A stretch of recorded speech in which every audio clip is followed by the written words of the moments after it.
Okay, welcome back into Strange Ways, episode 25. I am Rob, that is Scott, and what are we doing today? All right, guys.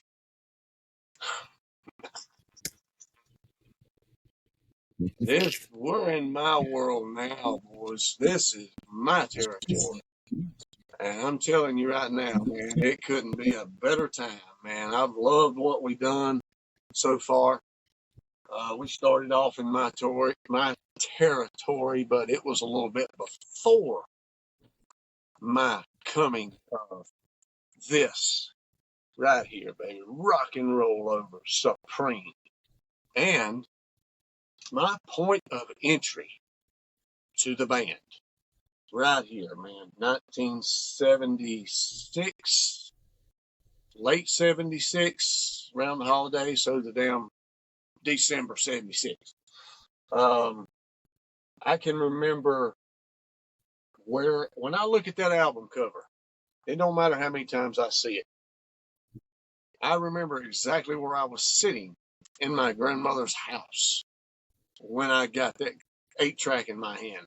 I mean, it's funny how you can, something like that, just, you don't forget. You know, we've talked about things like that, points and times and places, you know.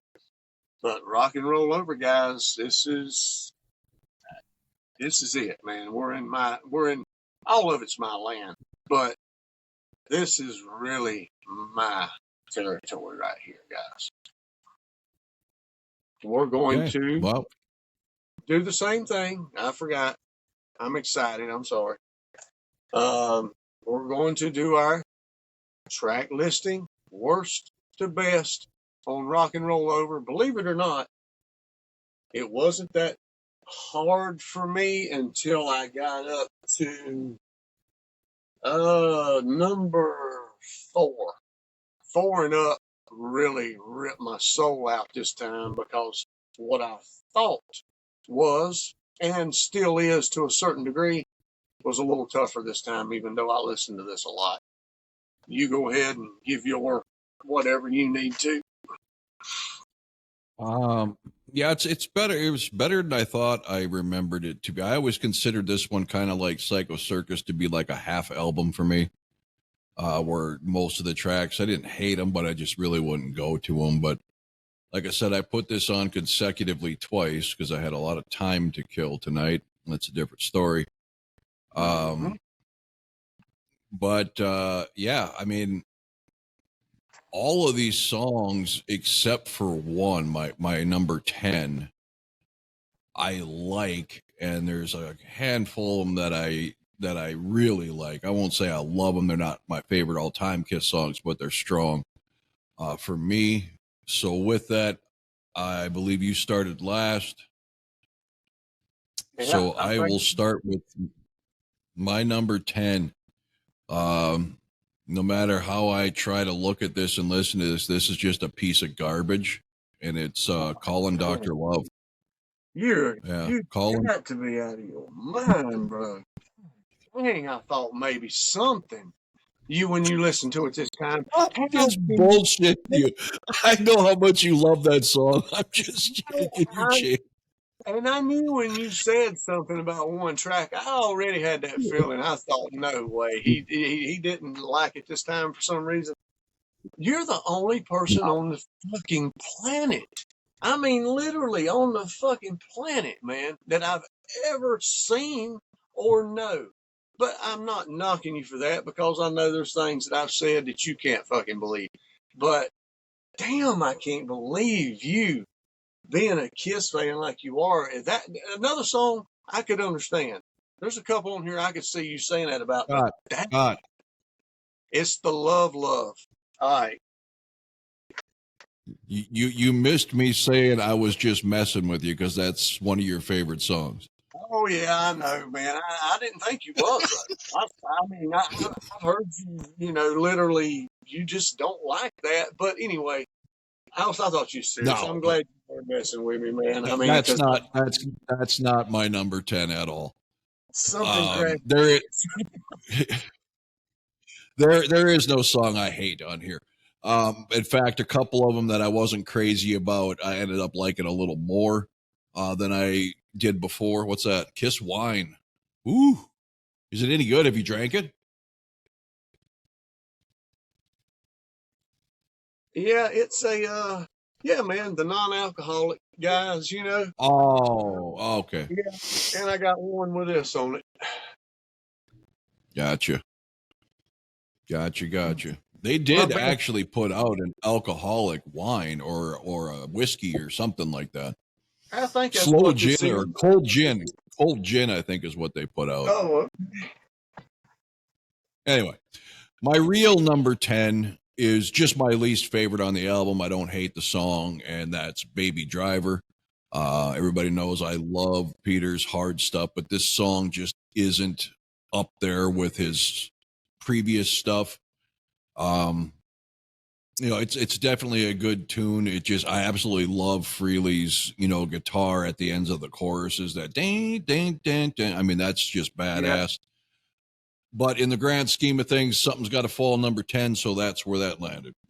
And that's the way it goes, man. And I'm a little shocked at that too, dude. Look, don't don't I'm gonna be a little shocked at anything on this album, bro. This is my heart and soul album, probably like Lick It Up is to you or Creatures, you know. I mean, so that's where we are with me now. So but you like what you like best, and like you said, they gotta fall somewhere. And that's what kind of broke my heart doing this again. Yeah. So, well, I'm going to go ahead and number 10. And a lot of people, I've got flack for this before, you know. And before I do give my number 10, I want everybody to know there's nothing on this album that I hate. And there's actually nothing on this album that I dislike at all. It's got to fall somewhere, just like Rob said, man. And this one, I remember hearing in skating rings and arcades back when I was a kid on the jukebox. Yeah, it's one of Peter's songs is "Hard Luck Woman." I think it was a single on here, and look, there's really nothing wrong with the song. I mean, Peter's voice is prime. They play it good. The acoustics might play a little bit, but I like this song. You know, people come at me like, man, I can't believe you, man. That's fucking guy doesn't say I didn't like the damn song, man. It's just it's not my favorite on the album. You know, a lot of people's I've heard them say it's their favorite on the album. So, hey, to each his own, but it's not my favorite one. That's the only thing, guys. All right. My number 9, I actually like better on Alive 2, and that is Ladies Room. Still a good tune. I just think they pick up the pace a little bit on Alive 2, kind of make it a little heavier sound. Gene's got more of a growl in his voice on that live recording. So yeah, Ladies Room, number 9. Ladies' Room. All right, man. I'll touch on that when I get there, but there's 3 songs on this album. Now, I want to bring it to everybody's attention, and I'm pretty sure they know, but I'm going to say it any damn way. As great as this album is, especially to me, and I guarantee you to a majority of Kiss fans too, there's 3 songs, to me, great songs on here that don't have guitar solos. Now, they have like a little guitar melody or something, you know. And you done touched on one, Baby Driver. You know, I'm thinking, what the hell, okay? But my number 9, and Gene Simmons done it on his solo album, "See You in Your Dreams," and I love the song. It's a little bit repetitive there toward the end, but it don't bother me as bad. Some repeats do, like I Was Made for Loving You, but some don't bother me as bad, and some fit the song pretty good. This one's pretty good. Not great, not awful. I can handle it. But the solo Ace rips up in here. Gene sings it freaking wickedly. Way better than his solo album. I don't know what kind of what he is on. He must have been eating those brownies with that marijuana in it. you ain't heard that story yet, I know that story well. It's okay. one of the few times he was high against his own knowledge. Yeah. All right. My number 8, one of your favorites. I love the intro. I love the verses, the energy. You want to talk about repetition and stuttering and Tourette syndrome sounding choruses, though? Making Love. Way better on a live too when he mellows that chorus out. But the chorus on this song really, in my opinion, hurts the song. That could be so much better for me. But the chorus on Alive 2, much like Ladies Room on Alive 2, it's just a better song on Alive 2.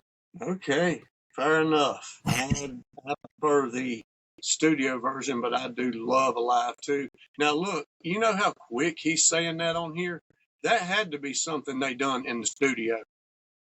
Yeah. If you listen, there's no way he could have done it. They done some repetition on that. You know what I'm saying? That's a lot of cuts spliced together to get that quick Yes, repetition. Like, yes, and not say anything on his performance live. He done it absolutely great. You know, so I'm with you on that, dude. At least it wasn't last. I'm happier man now. And my number 8, um, I love it. It's not my go-to song on here, but I love the song. And I notice a lot of people like this, or it's higher, way higher on most everybody I've ever listened to list. It's put your hand in my pocket, grab onto my whatever, take me. Yeah, man. Oh, man. Yeah. I mean, it's just a pounding, steady beat, man. The simple beat, the simple, kiss. Keep it simple, stupid. Yeah, man. And I love it. Paul sings his ass off. I love the echoes, man, dude, because, that's just it just fell there this time. It may have been higher last time, but man, there's some performances out there from like this era, some live performances, and it's just wicked to hear because on Take Me, it's Gene with such a high pitched, almost woman's voice harmonizing with Paul on that. It's wicked seeing it coming out of him in his ultimate, height of his demon look. And that high pitched Take Me is coming out of his mouth. It's like, whoa, that's just looks weird. It does, and it sounds a little different. And they speed. What performances I seen them do this when they speed this one up too, man. Close down double tempo. Okay, yeah. I mean, it's not bad though. Yeah. Okay. Number 7 for me, Love 'Em, Leave 'Em. I love the groove. I love the video, if you can call it a video back in the 70s, but it's out there. Yes. And there are a couple of, one for sure, Gene songs that I love so much more than this one. I had 3 Paul songs and 2 Gene songs that were the only things I liked on this album. This is one of the Gene songs. This just happened to fall because some other ones kind of stepped up on the list for me, but it's a great song. And you get that ultimate grumbling demon voice. And speaking of the video, yes, guys, there were videos before MTV, man. Hell, Jimi Hendrix even had a fucking music video called Foxy Lady. I seen it. It's a very cheesy, stereotypical late 60s video too, man. But anyway, I won't get caught up on that. But yes, and I'm glad you said that because I wanted to keep it in my mind that with the exception of I Love It Loud video, the I Want You and Love 'Em, Leave 'Em videos Oh, are my, amazing. and I Want You videos. They done 4 videos on this one. And Yeah, Carlos, see, I like the videos like that, even in the 80s, where it's just the band on stage. Yeah, okay, they're lip syncing to their studio track because they're selling their studio track. But I would yes. rather see that than Peter Gabriel having trains go through his mouth and ears with all this technology on Sledgehammer, all this cartoon shit on Aha. I don't want any of that. I don't want to see Motley Crue at a strip club for girls, girls, girls. I want to see the Oh, band up close, vivid colors, like you never really get to sit and just focus on when you're in concert because you're getting your head crushed, your ribs crushed, and it just I prefer those live performance videos basically, yes. and way Yeah. better than the ones that are taken like Creatures or Alive 3 was terrible for this, right? That fucking concert video, the rapid fire cuts everywhere just piss me the fuck off. I want a good semi-close shot of everybody on stage, the backdrop, everything, and just let it fucking roll. That's another thing they got into in the 80s and 90s. They give you a live performance of them on video with the studio track overdubbed, but it'd be flashing here, there. Then it's black and white. Then it's color. It's just, get the fuck out of here. Give me the rich color. Give me all the guys standing there jamming. That's what I like. And that's why I love those videos.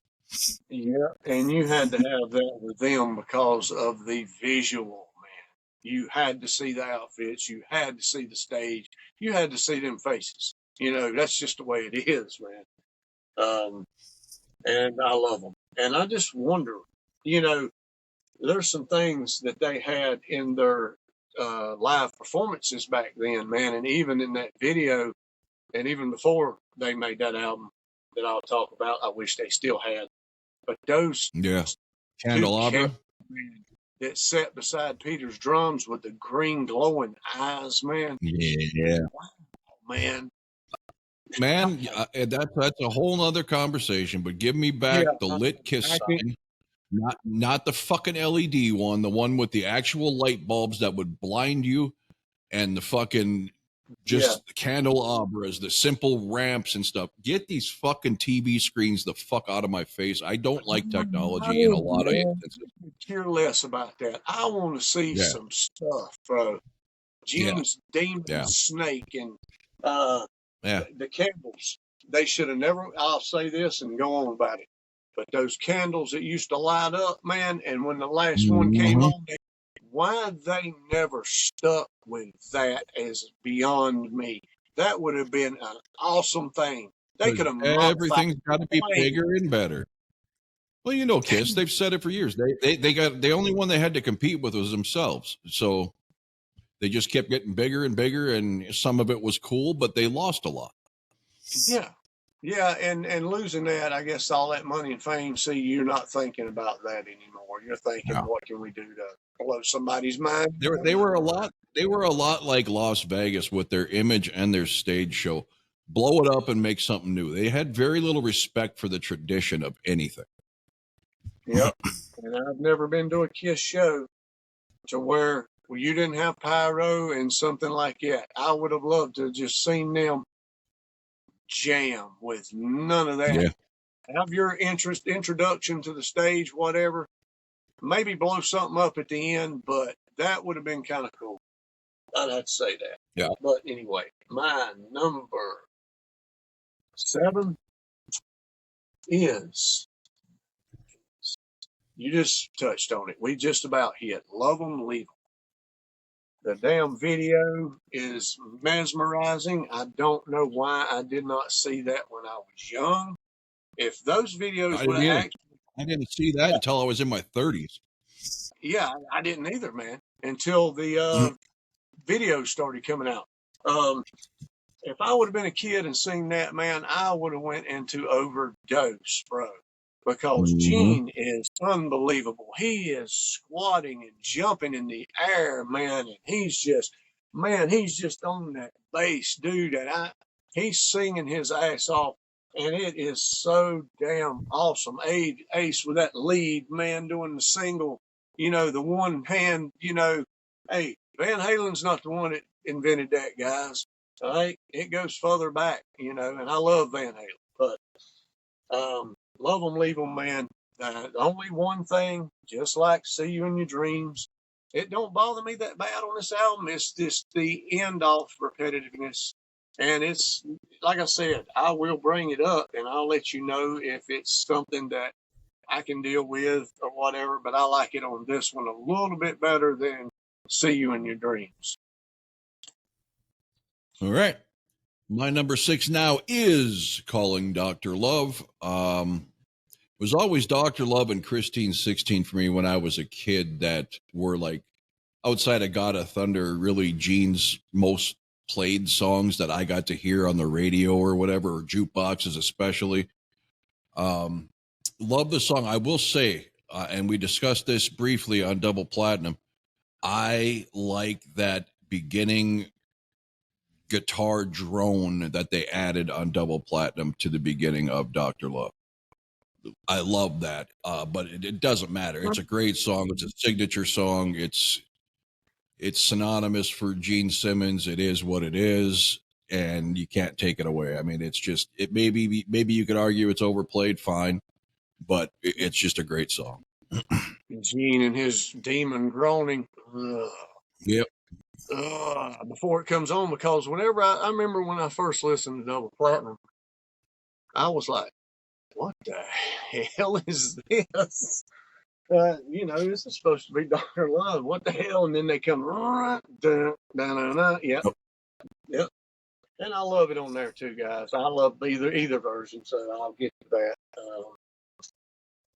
Okay. You have that was 6 for me. Yeah. All right. Number 5. No, number 6 for me. Okay. Yeah, it's midway through the pack. This is the one that that Rob just, I guess, blowed his nose on. This this wicked, just absolutely, probably.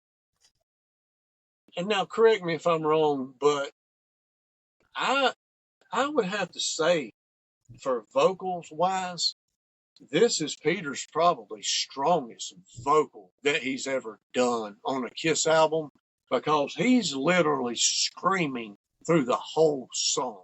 Baby Driver. Yes. Scream wise, the only thing I could say that I would compare his screaming to is his fills throughout Nothing to Lose.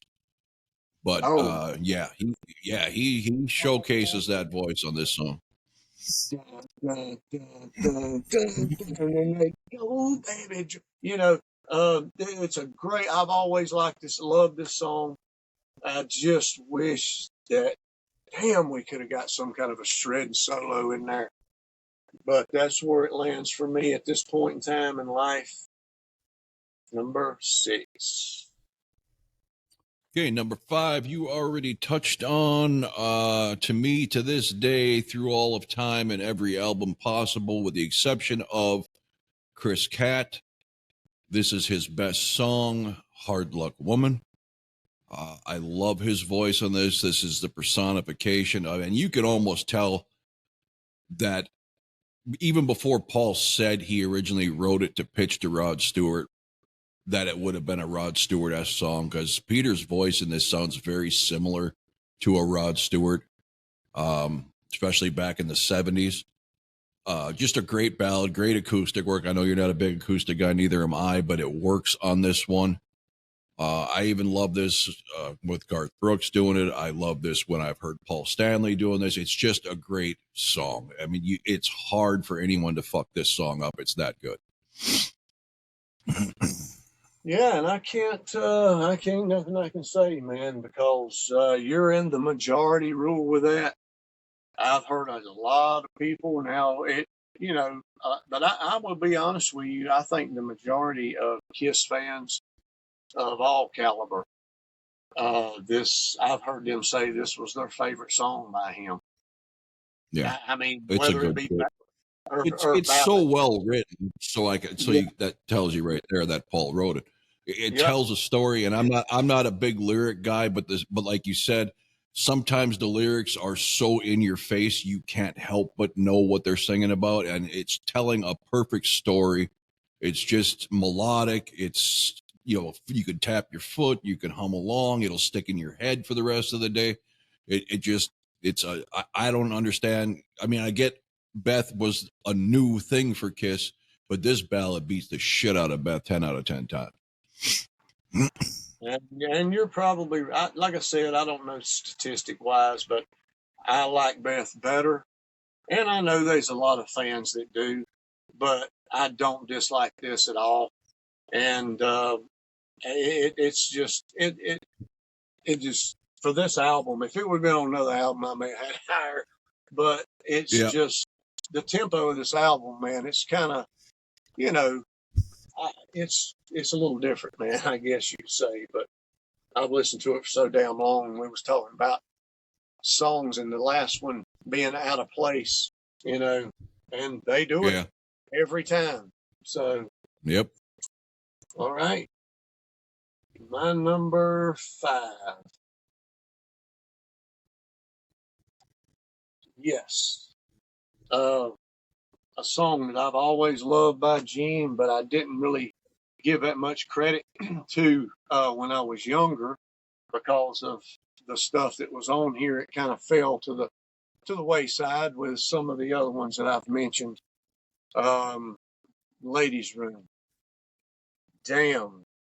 The intro, man, when you get past the and Peter's every time it's the same. I mean, just what bothers me is my face. Yeah, Gene's voice on this album is probably my go-to voice because he's not using the God of Thunder, you know, voice on this album. He don't return to that until Love Gun.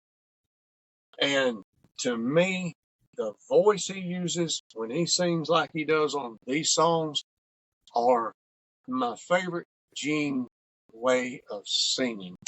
And Ladies' Room, here we go with another one. I said before, just a little bit ago, you got a little feel in there, man, with the probably Paul, you know, that's what it sounds like. You know, what kind of a lead? I mean, it would be interesting to know, man. Maybe they had them on demos and it didn't fit or something. I'd love to know. But Ladies' Room, I've always enjoyed it.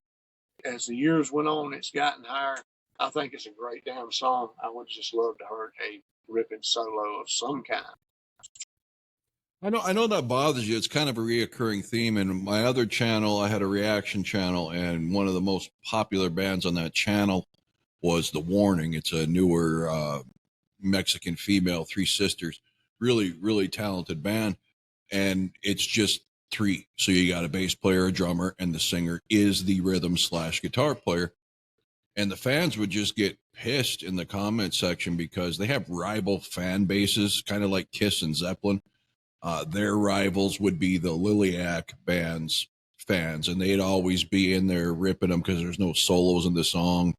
I guess it doesn't bother me. I mean, because there are so many bands where it was such a fucking formula throughout, Jesus, 60s on up, but it's much, much more in the 80s to where you had to have some obnoxious, loud, million fucking note solo.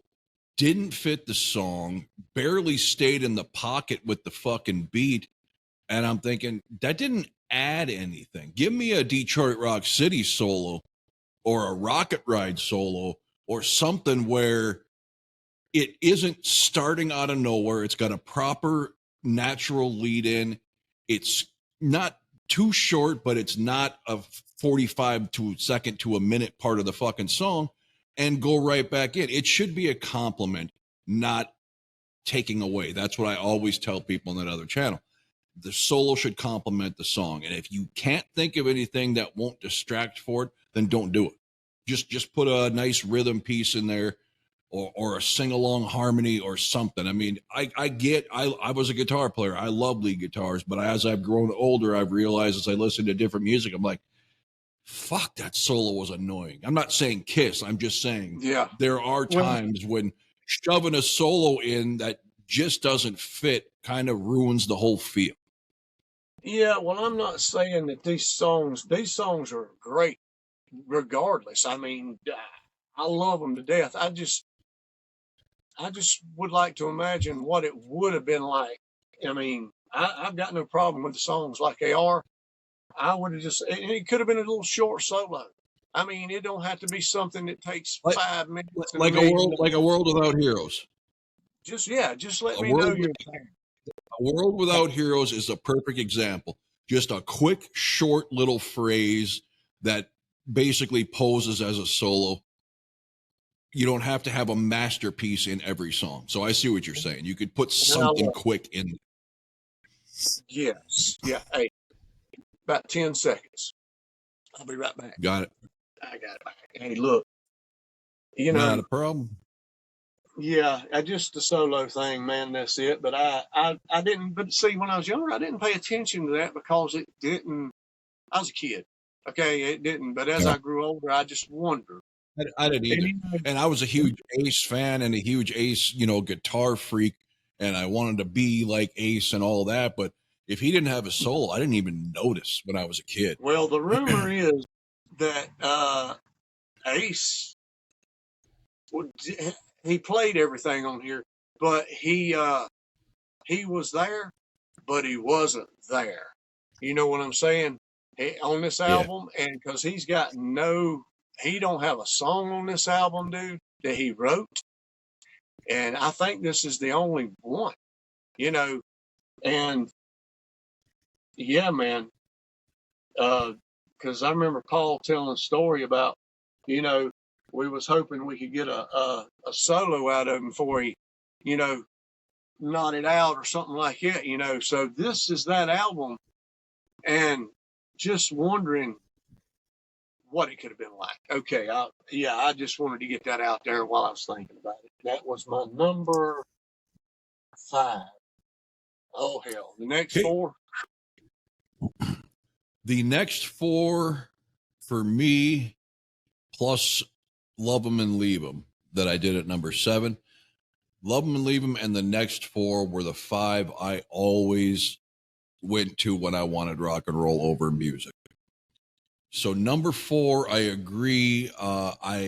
Everywhere I look and listen, this is like regarded as the greatest non, live, driven home repeat concert after concert songs. They all think it's criminally insane. I love the song. I don't hold it in such a high regard like everybody else seems to, and that is Take Me. A good song. I mean, it's a solid Paul song. Great chorus. The lyrics, albeit, if you want to say cheesy, it's sexual innuendo, man. That's the way rock was. I don't have a problem with that shit. I think it's funny. So it's never bothered me. It's my take on Burn Bitch Burn. I'll just never understand why people are so Kiss podcast. They never talk about the song itself at all. All they say is they hate the fucking song because of Put My Log in Your Fireplace. How is that different than Put Your Hand in My Pocket and Grab Onto My Rocket? Head down in my lap, moonlight shining down in your hair. It's all sexual innuendo, people. It's the same fucking thing. And I don't have a problem with any of it. Great song. Like I said, I don't think it's even close to Paul's. Well, the best 2 Paul songs for me are coming. Yeah. So Take Me, number 4. Okay. Yeah, and like you said with the lyrics, yeah, they do it through their whole career. And for me, it's how the song hits me, regardless of what the hell they're talking about. I mean, that's why. Yeah, I mean, and me, if yeah. they don't like Burn Bitch Burn because they don't like the song, I have no problem with that. But they never ever say anything about the guitar playing, the drumming, the chorus, the vocals, nothing. They don't ever say I hate this song because of anything other than that one line. How can a line ruin an entire song? I just I don't whatever. know. No, it can't. Because what they've done is they heard it one time and they've never listened to it again, and they've just went off of what the hell they heard then. I can go ahead and tell you that right now. Now look, it's a stereotypical Gene in the 80s. They shit all over Yeah. Gene, regardless if the songs, if it's Trial by Fire, if it's any way you slice it, whatever. I mean, I've heard maybe one or two say something good about his stuff in the 80s, but if he wasn't there, he sure did bring some stuff in there that I did love. And they shit on him because of his B. Arthur look. Yeah, he wasn't, he should have taken his own advice. If you go back to those Kiss, and we're going to be doing that, me, you, and the other Scott, talking about the home video releases, saying how they knew, New York Dolls, they could never do that. They'd be like football players in a tutu. Well, then fast forward to the fucking mid 80s and the motherfuckers up there with big bouffant fucking hairdos and B. Arthur female clothing on, doing transvestite movies in his off time.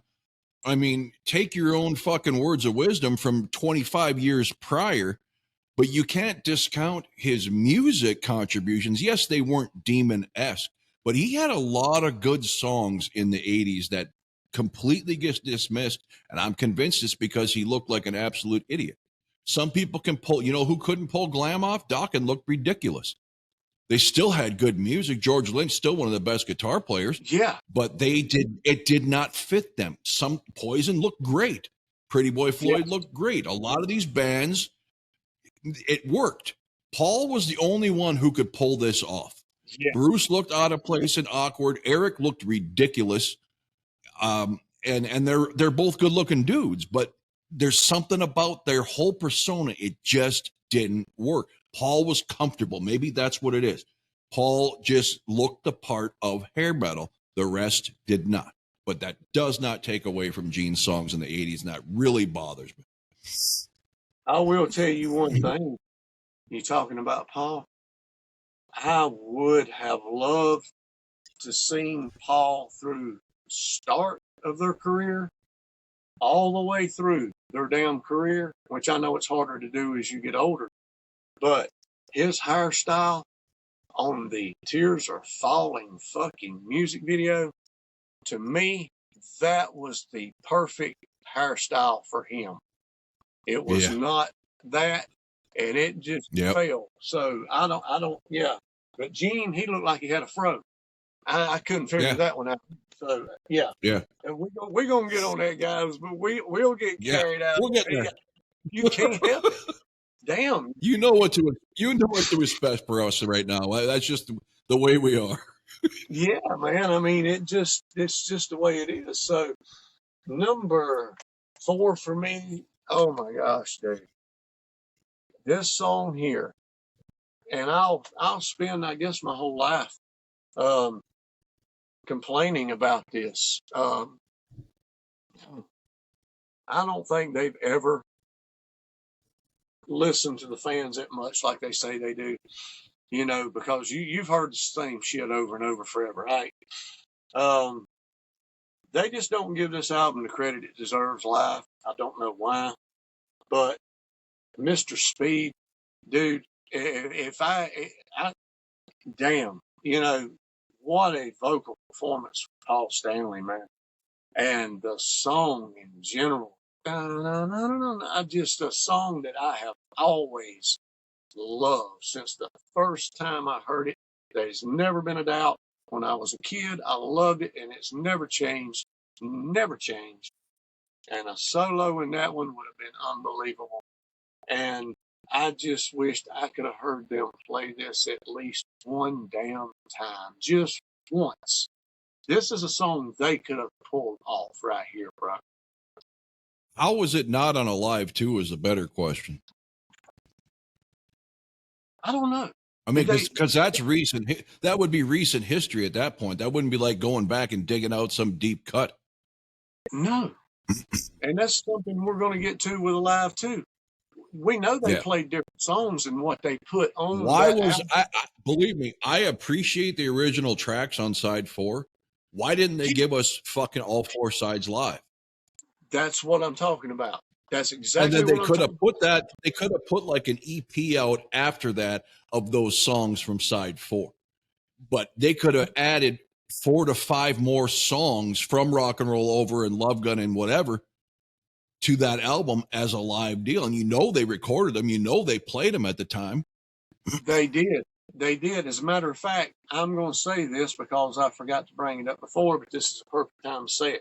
My cousin was like a year and a half, 2 years older than me. Well, his dad took him to the Love Gun tour, man. He was like 8 or 9. And I remember him saying that they played Mr. Speed.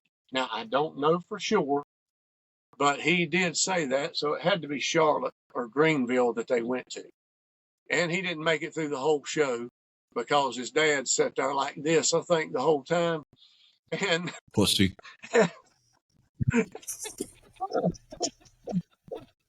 Uncle Woody, man, he just did not like it like my dad didn't like it. If it wasn't for Mom, I would have never had all this stuff. Back then, they were devils, bro. And, it just, I would love to confirm that somehow, some way, and I'm sure I could on the internet and go look at set lists from 1977. And we were like, you bastards, you golly. But anyway, yeah, man. I Mr. think I've heard something before Lewis chimes in and rips my ass.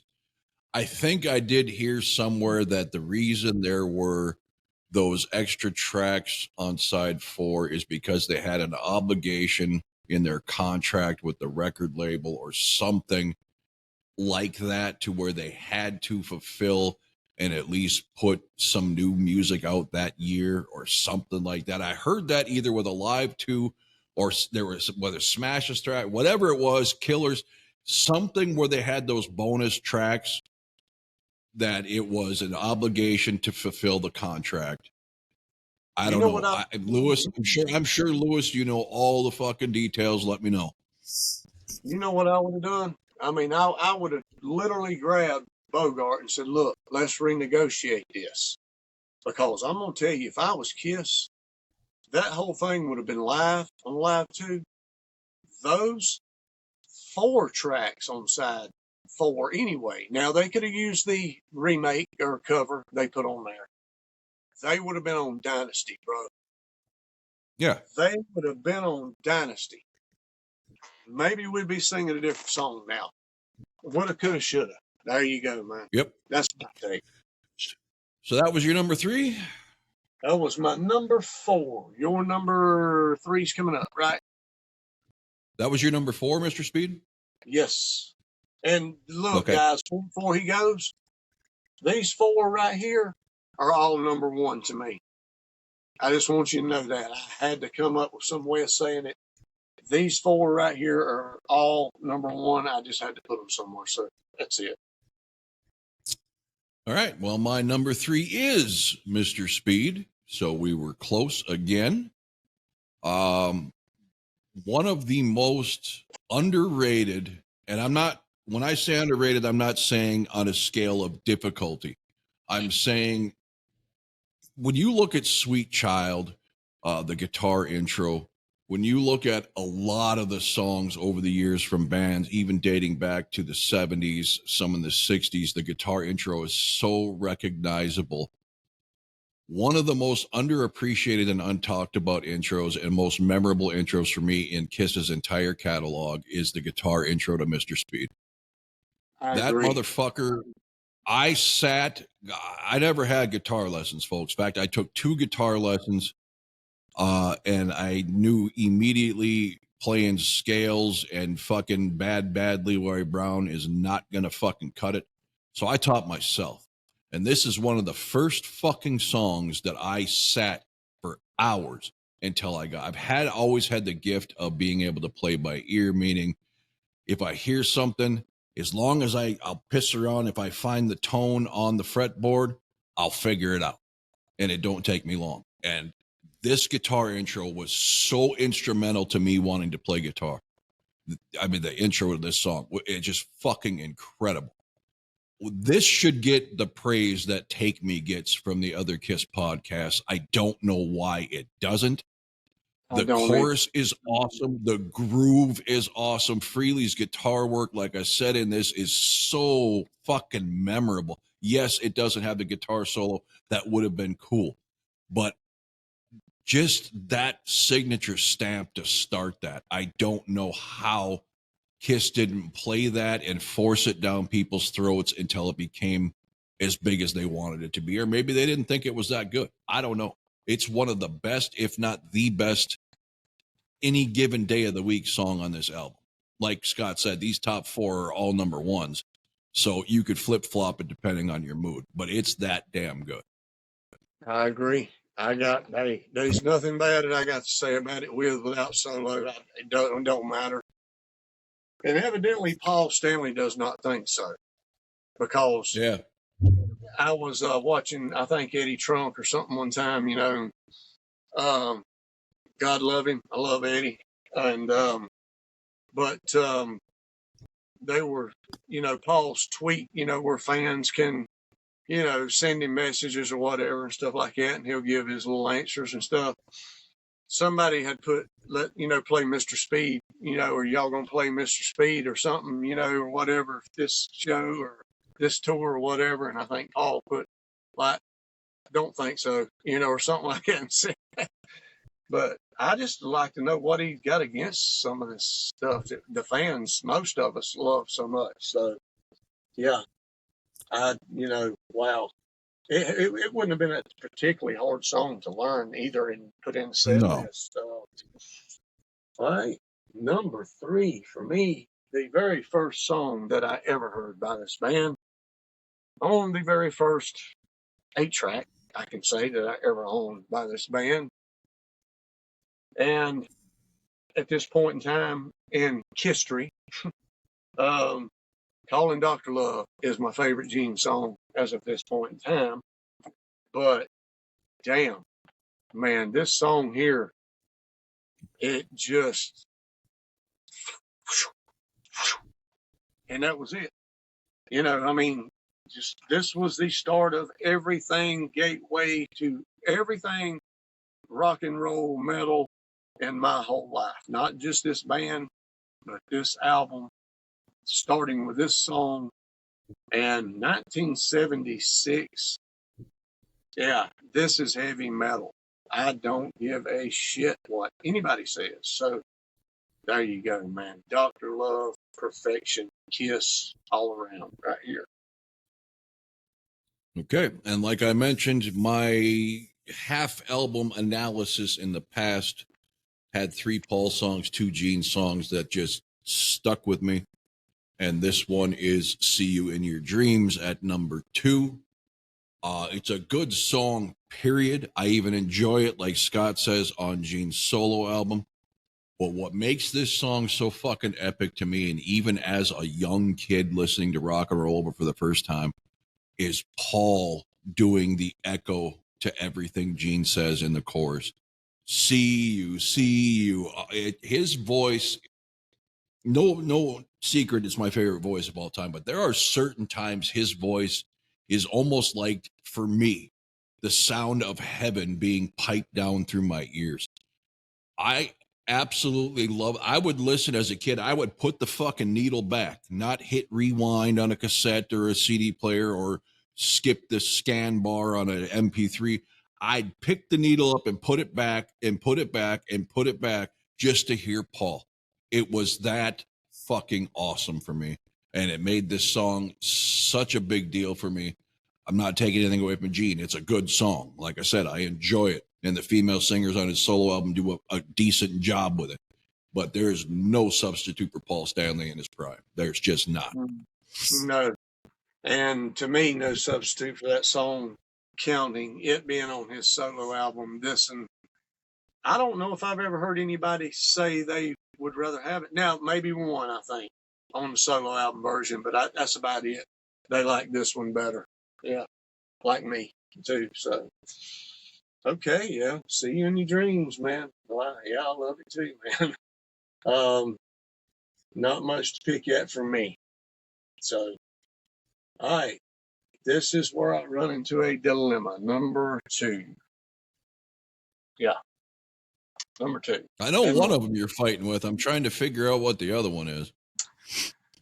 Oh, man. A song that I got it. More and more and more as time goes on. Maybe Rob, he don't. but he wasn't on the bottom, so I was surprised.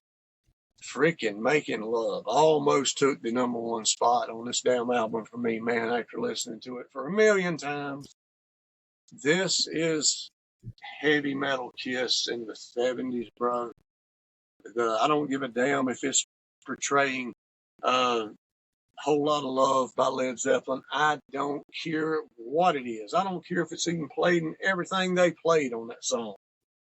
Paul's delivery in this freaking song, Ace's lead, and Peter just destroying the fucking drums at the end of this thing, dude. And I'm one that loves the love all night long, make it love, make it love, make it love. I love that, man. This is absolutely perfect. And, you know, to end off with a song like that, wow. The last track on the album, and it goes out probably the hardest song, probably the heaviest song on this album from front to back. Yeah. Wow. A powerhouse Kiss 70s song, bro. Got it. All right. Well, then it's no secret we are going to match up with number one of the greatest Paul Stanley songs of all time, I Want You, from the Let Me Fool You That This Is a Hard Luck Woman-esque ballad intro to just knocking your goddamn head off. The flanger halfway through on the fuck. Oh my God. And Paul screaming his ass off. Oh. This is a fucking heavy metal song if I ever heard one.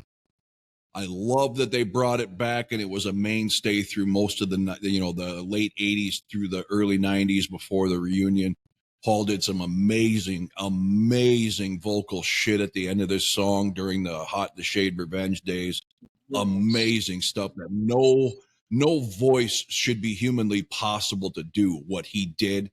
It probably was a big contributing factor to losing his, abilities with his voice in the later years, but fuck, I'm glad I got to hear it. But this album, still fantastic, start to finish. One of the most perfect original 4 Kiss songs in the catalog from start to breakup. And hey, what he just said, man.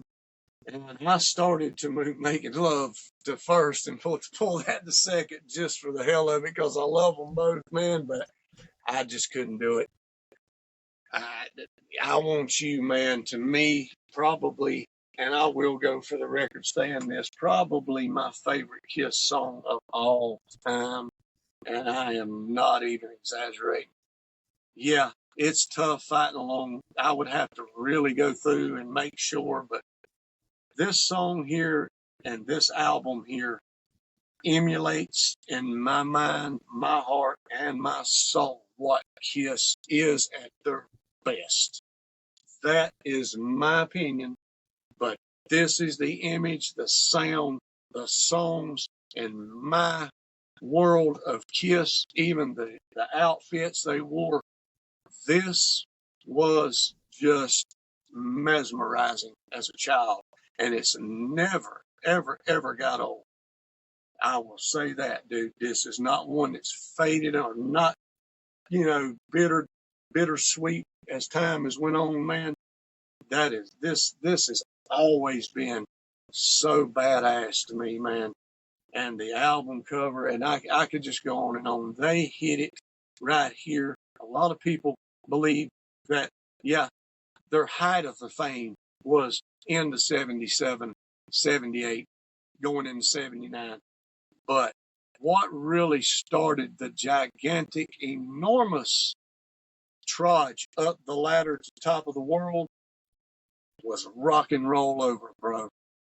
Absolutely. Beth, you can throw in there for saving their ass and getting them.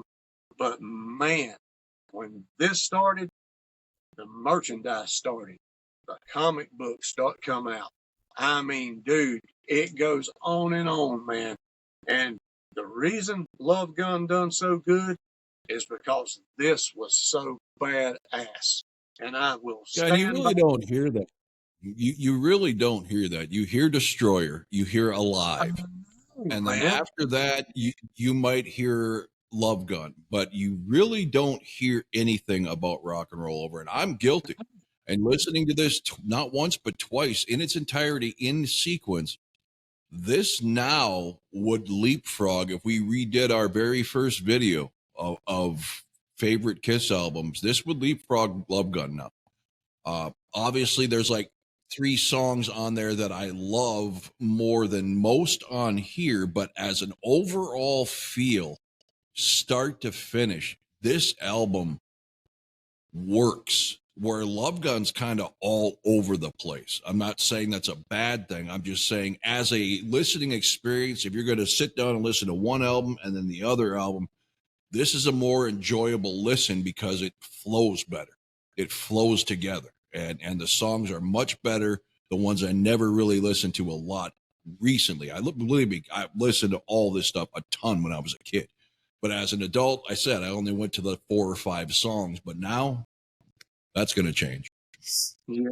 And I just can't say enough good. Eddie Kramer, man, my freaking hat's off to you, brother. And I just, everything came together to me on this album. And it's funny you say that because, you know, Kiss was going off the deep end, man, with, you know, Detroit Rock City and stuff didn't do what they thought it was going to do. And it was until Beth came out that saved their asses for that album. That's why they got in there and done this one. I mean, think about it. 74, 2 albums. 75, 2 albums, counting Alive. 76, 2 albums, Destroyer and Rock and Roll Over. 77, 2 albums. These guys were freaking pumping out stuff. To me, the best stuff they ever done. And they were pumping out 2 albums a year, live or not. One with a side 4 with studio tracks on it are fucking brilliant. And this album gets, like I said, that's why I say it don't get the respect it deserves, especially live, because this right here, I'll give you a good example. The reason I say Rock and Roll Over is what really pushed Love Gun to be that good, because it was that damn good. Def Leppard Pyromania. Even though they had like a 4-year hiatus because of the drummer, Pyromania was so damn good. That's why Hysteria sold, what, 15, 16, 17 million copies, because it was that damn good. And I'll stand by, Hysteria is nowhere near the fucking album Pyromania is. Not even close. Now, there's some stuff on it I love, but as far as rocking, Women is, we'll get to that. Okay. We're going to get to some of these. And we will touch on other bands. Def Leppard would be an interesting one because I can see right now we have a difference of opinion. And one we'll more example. Highway to Hell was so damn good. AC/DC finally broke in America. That's why Back in Black sold. I am so glad you say that, because I know there's a few. So if there's other people that have jumped over here to check me out from my other reaction channel, which I am on hiatus from for many reasons, they all of my foreign listeners, and there's a ton. I get listeners from countries I never even heard of. They all get butthurt when they try to mention, well, this band, this Japanese girl band, this band, they sell out stadiums. They're at the Wacken Festival and all that. And I say, you know what? It doesn't fucking matter. I haven't heard about them because they don't play the United States. And United States is make or break for your legacy. Why do you think Zeppelin, the Beatles, all these Black Sabbath, all these bands, their goal was to get here? You could sell out all you fucking want in huge stadiums for soccer. I don't care. That does not mean that you have earned the actual title of whatever the award is. All that is U.S. based. And they get all pissy, but you just said it. They finally broke into America. That is what every band from fucking Liverpool to fucking Korea to Japan to China, I don't care where they're from. That is the fucking goal. Yep. And you're right, because all AC/DC wanted to do, and not to get off on AC/DC, was make it in America. They had tried with the couple albums before. They had toured here, but nothing ever went for them on the radio.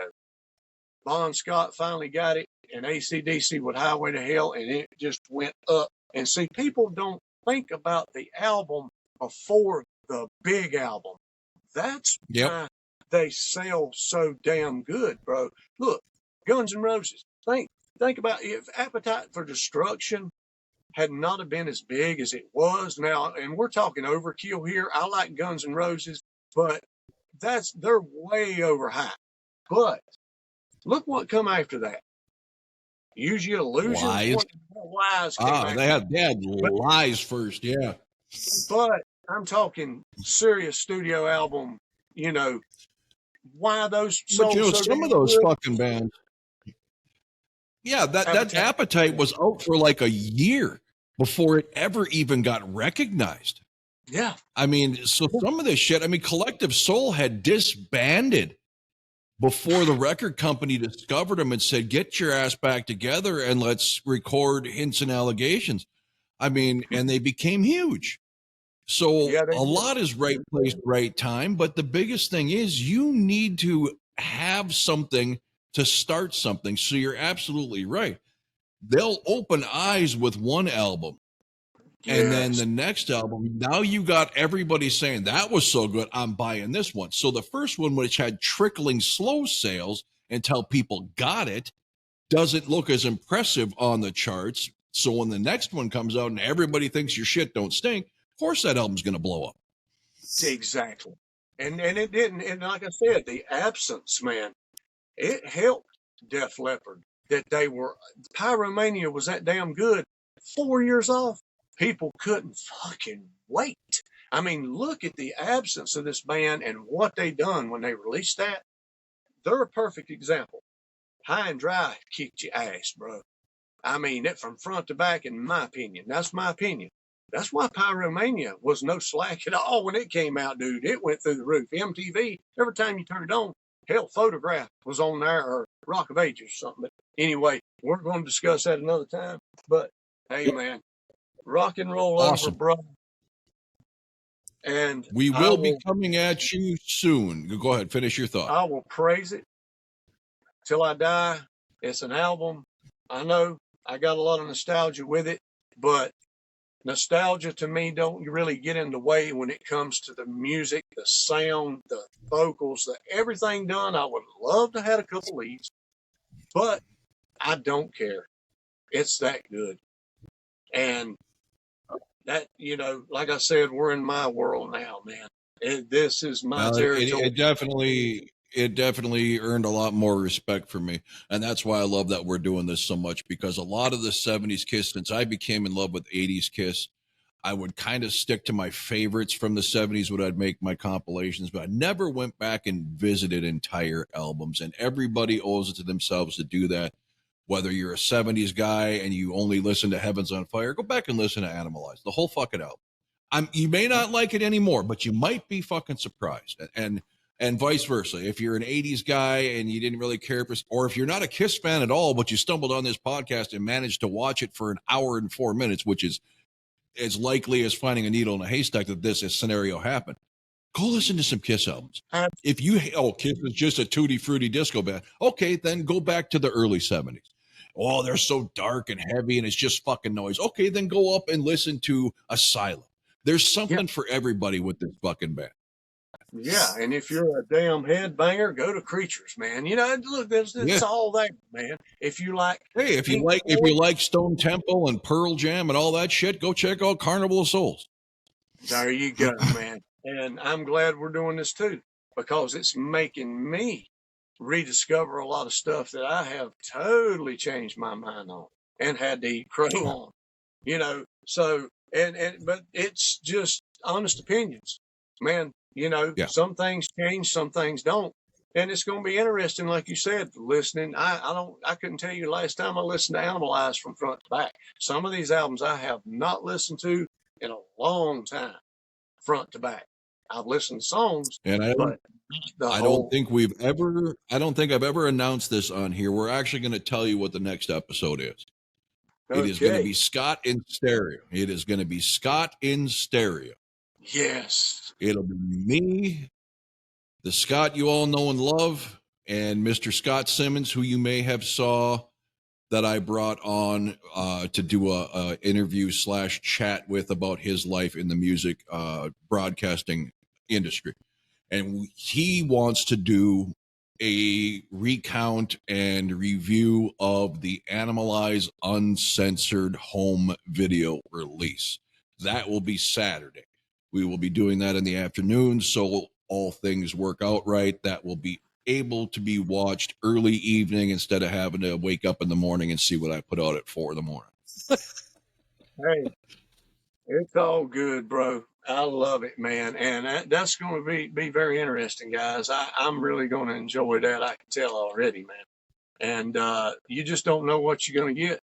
You don't know what kind of opinions you're going to get. Hey, rock and roll over, guys. What is your favorite? Yeah. What's your least favorite? What do you think about the album? What's your track listing? I mean, hey, let us know, man. Let us know. All right, everybody. Until Saturday, thanks for watching.